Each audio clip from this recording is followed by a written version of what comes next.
सभी भाइयों को राम राम, हर हर महादेव। हम लोग पिछले वीडियो में जान चुके हैं कि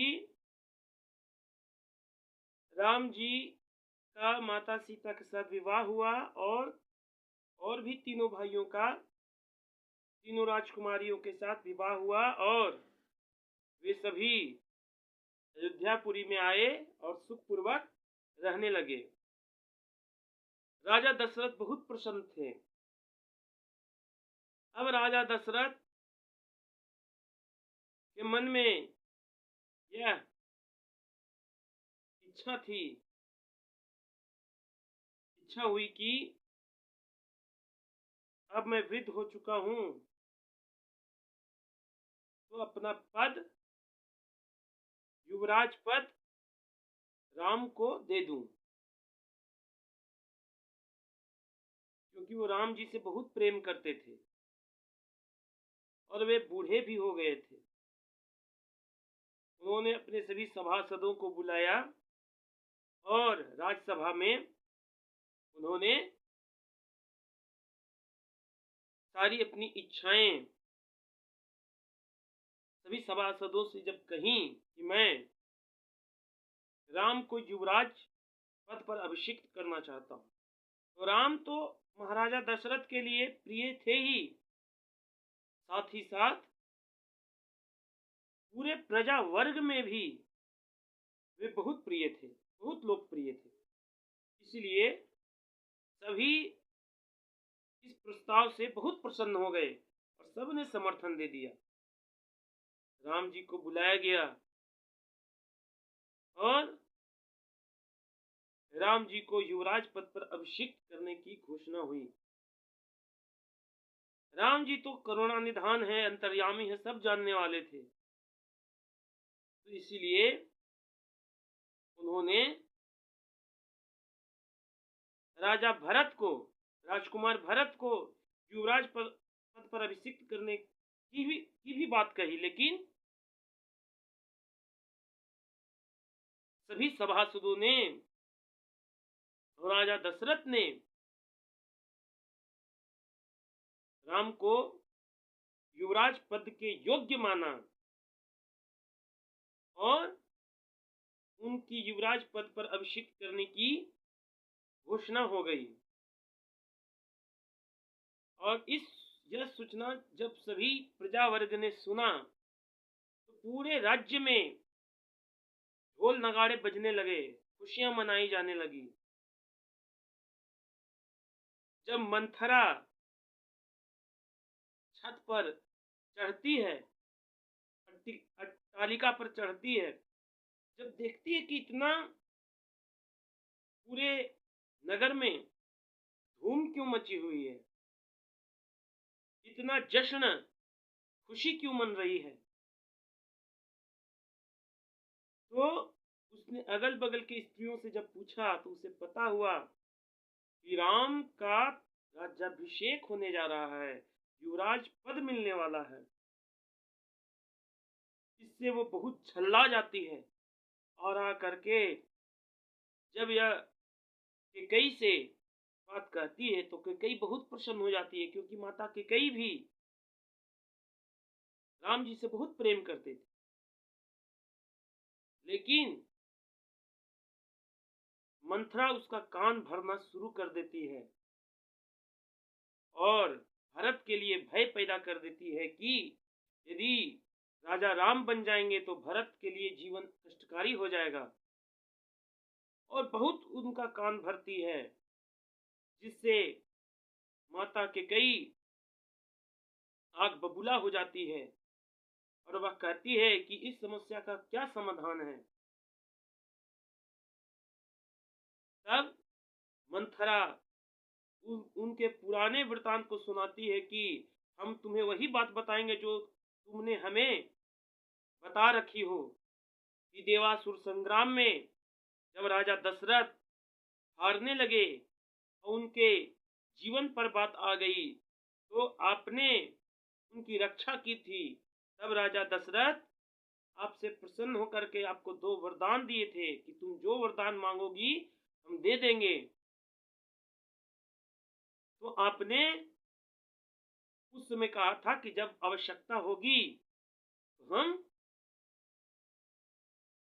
आपसे ये 2 वर मांग लेंगे। तो वह 2 वर मांगने का समय अब आ गया है। माता कैकेयी कहती हैं कि वो कौन सा 2 वर हम मांगे।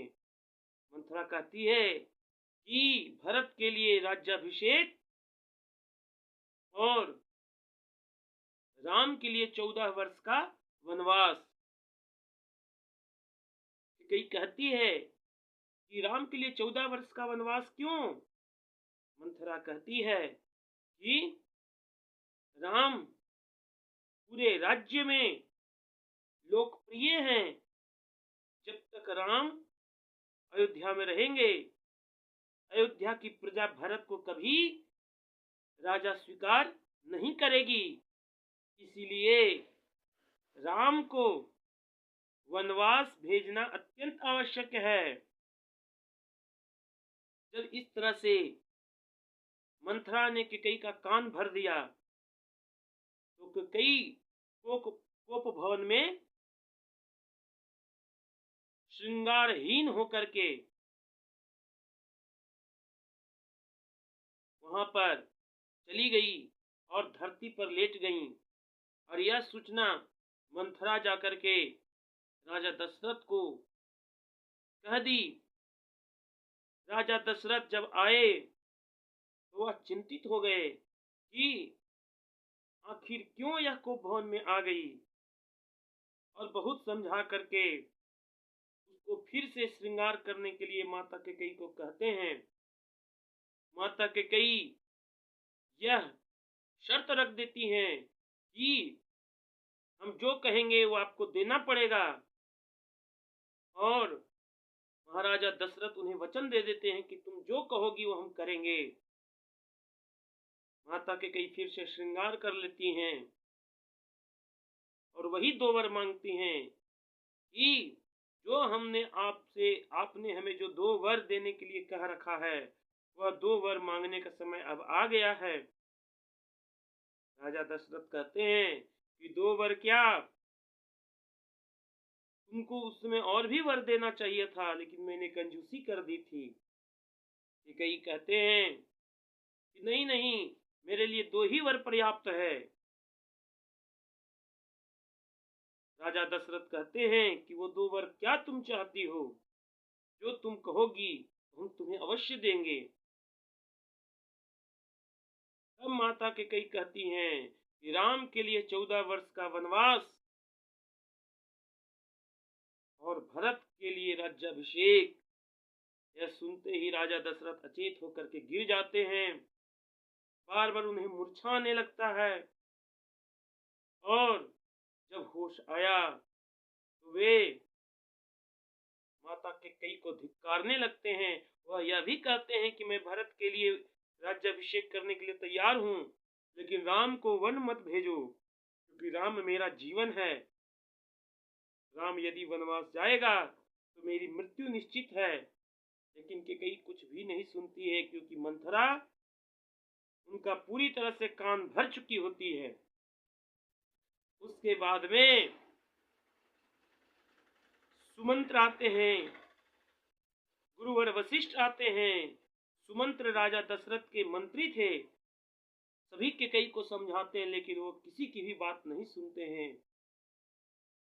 जब राम प्रातः काल पिता के दर्शन हेतु आते हैं, जब उन्हें यह समाचार प्राप्त होता है कि मेरा राज्याभिषेक नहीं हो रहा, हमें 14 वर्ष का वनवास दिया जा रहा है और भरत को राज्य दिया जा रहा है,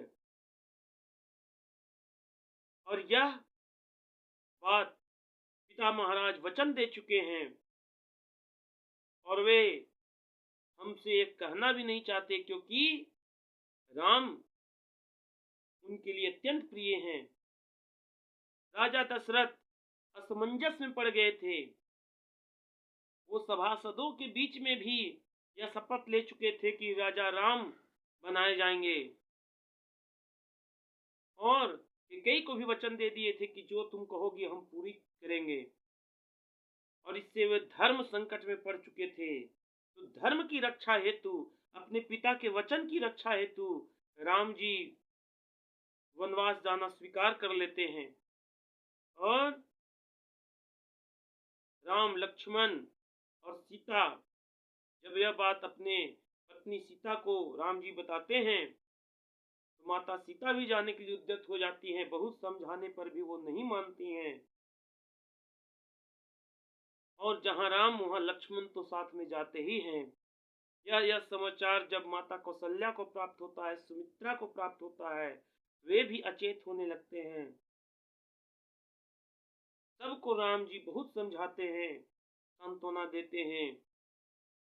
तब माता कौशल्या उन्हें वन भेजने के लिए तैयार होती हैं।